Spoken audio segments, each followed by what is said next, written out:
communication, his chemistry with Cam? It's always been great. I mean, his communication and chemistry with Cam has been good since he was here, since Zach was here in the spring. I mean, his communication. I know Cam wasn't. His communication has been phenomenal. You know, Cam was, right? Yeah, I lose such There's a lot of them, right? But his communication has been awesome. There's no issue on that. So like now, you know, I'll go shower, we go to meetings, and typically when we get out of those meetings, their meetings don't start till 3:15, right? Well, you'll pass by the old line room, and it'll be Cam and Zach and Jalen Rivers, right? They'll be in there watching film, and they're not watching film to say, hey, look how cool that is. They're watching film, hey, why'd you guys make that line of scrimmage call? And they'll say, well, Cam, because they were in this front, so this is a line of scrimmage call that fits with that. So they're both very cerebral. You know, Zach is a more quiet, demeanored guy. Cam's a lot more vocal, right? But they fit. They mesh well together. Do you have a sense yet for if this year's overall line? Oh heck, I don't know if they're going to be as good as last year's. I mean, not just that, but also depth-wise, if there's more depth.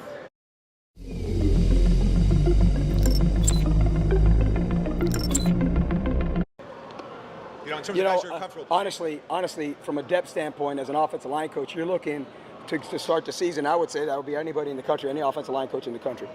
You're looking to have 8 or 9 guys that you feel you can go out there and on game 1 or game 2 or game 3, and that they can play for you. That's it. You're not looking for 15. That's a la land, right? If you get 10, that's great, right? But when it comes to game day, it really then becomes like an NFL, right? In the NFL, those guys go with 7 or 8 offensive linemen who they feel can win on Sunday, right? It's very much like that with college, right? You've got a practice organizational chart, and then you've got a game organizational chart, right? And your practice organizational chart has got to be deep enough where you can get the reps with the 1s, the 2s, the 3s, and sometimes the 4s, right? In a game, it ain't that. In a game, it's, hey, your top 5 guys, some guy goes down, who's the next best guy, right? So if you have 8 or 9 of those, that's a luxury. So that's what you're looking for. We had it last year. We already have it now this year, in my opinion. What you're looking for as a coach is you're looking to continue to grow that. Coach, what did you see from your group, today's practice, full pads? What did you think of your group? And then also how much things change? Yeah. Well, you know what's great with full pads? Honestly, there's no difference for an offensive line. With the O-line, when you're in spiders or you're in shells or you're in full pads, right? We don't cut, right? We don't cut. So, right? Boom. We don't tackle. You can only tackle to the ground, I think, NCAA-wise, 3 or 4 times during camp. So today that wasn't one of those days. So today it was still FUD, which means you run through contact, but you stay off the ground, right? So it really doesn't change anything. All they're doing is they're getting used to wearing the bottoms, you know. So now when we scrimmage on Saturday, then it's live. That's a different beast now, right? Now I'm an offensive lineman. I get my hands on you. I can go work to try to bury you, right? We're not doing that here, right? We're not doing it. If we get a stunt in pass pro here, right, we're coming back, we're bumping, but we're not trying to decleat the guy and knock him down, right? That's kind of the difference, you know. But as far as when you go full pads for an offensive line, unless you're going tackle and live, it's really not that different. You know, we're still telling them run through contact. We're still telling them to stay up. You know, they just got more protection.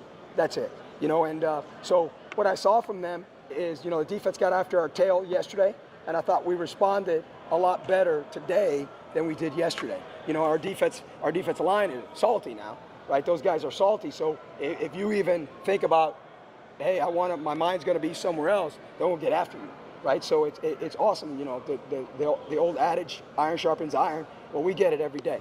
You know, I get to see Mesidor against those guys. I think Mesidor is having a phenomenal camp. I know you're not asking about him, but I think he's having as good a camp of anybody in any position in our program. Well, you better, as an offensive lineman, you better come wanting to block him, because if not, that joker's going to embarrass you. How is McCoy performing through these? Excellent.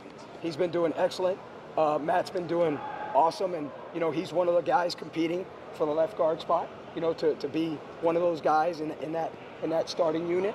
You know, today with the because I know everybody always wants to ask. Today with the first group, he went with the ones at left guard. Ryan Rodriguez went with the ones at left guard. Francis Mauinoa went with the ones at left guard as well. So those guys went at that spot. So our job is we're trying to get who are the best 5 and then who are the next best 5 and so on.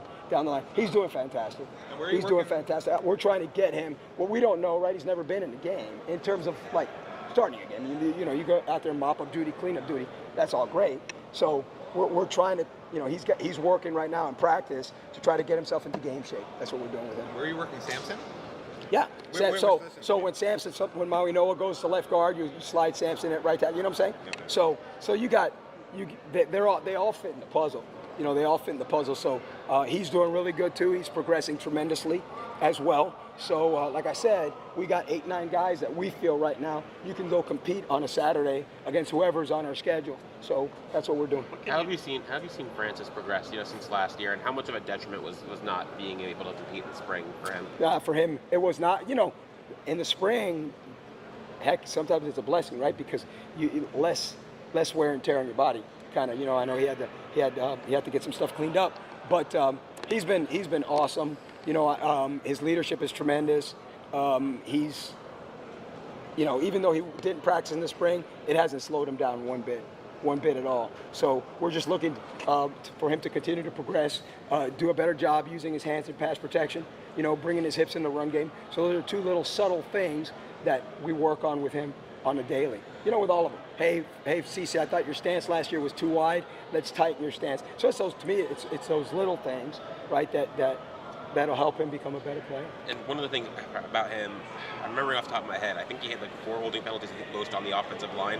Yeah. How much of that is working with his hands? It's his hand, yeah. So we got to, like we were talking about, right? We got to work on getting our hands tighter, right? And there's different ways that you can use your hands and get your hands into a defender's body without going outside. And that's just stuff that he's got to learn. It's a growing pains as a young player, as a young offensive lineman, that now he's working to fix. What can you tell us about Markel Bell's trajectory and development since he's done? You know what? Tremendous. You're talking about a guy who, he came from Holmes Community College, and he's a guy that was well coached. His offensive line coach at Holmes and I are good friends, and so he's got a good foundation and all that. So it's about him, honestly, now, getting used to working and training in the heat outside, and to work his body. He's another one, just like Matt. We're trying to get them to practice to get themselves into game shape.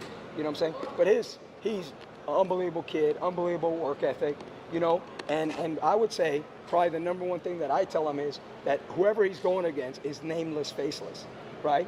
Whether it's Cole McConaughey or whether it's Barron or whether it's Bain, you got to treat those guys the same. And oftentimes when you get a younger offensive lineman, they're like, they're salty when they get a younger player on them. But then when they get an older vet, a guy who's crafty with his hands, you see they're a little bit more hesitant. So it's just building that confidence. Hey, listen, like I tell them, if you can swim, you can swim, right? If you can swim in 5 feet of water, you can swim in 200 feet of water. And that's what I'm trying to get across to him and some of the other younger guys. We'll do one more for Coach Mirabal. Rodriguez, I'll ask about him. Oh, Ryan, man, he's been awesome. He has been awesome, and he's a guy, I can tell you that any of the 12 games that we play this year, he's ready to go. He's a guy that, here's what I say about him, he could start here, and he could start at any of the other, I don't know how many members in the ACC there are anymore, but he can start at any of those programs. At center, he can start at any of those programs at guard, and so he's doing, honestly, man, I am so happy about it for him and proud of him that he's come a heck of a long way from 2.5 years ago till now, and just not only the buying into how we do things here at Miami, but reshaping his body. He's about 313 pounds, so he's a lot stouter, and then using the techniques and the fundamentals that we demand of our guys, so I couldn't be happier with what he's doing and how he's doing it. And then he's a really tough kid. He's a really tough kid, and he's a really sneaky, really good athlete, right? So he told me he could dunk a basketball, so I had to go back and Google it and archive it, and I did. He could. So he's a good athlete, and his future here at Miami is extremely bright.